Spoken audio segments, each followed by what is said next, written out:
Hey you and welcome to this video where I will help you out how to buy XRP right here on eToro. So we are here at the home tab and we want to buy XRP. So what we're going to do is we go right here to the search bar and search for XRP.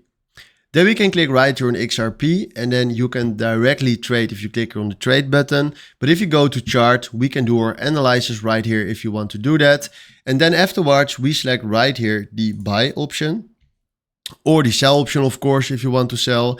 And then what we're going to do at buy is we fill in right here that we want to buy 100 XRP. That is fine.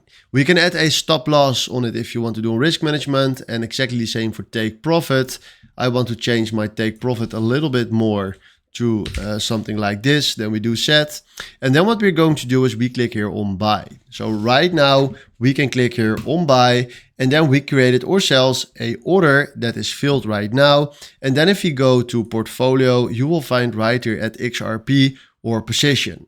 We created a take profit, and that means that when the price goes up to this amount, he will close our trade and we will get our profits from this position.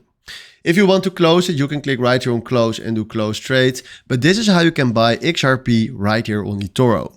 So hopefully this was exactly the video where I was looking for. Thanks for watching and have a wonderful day. Ciao.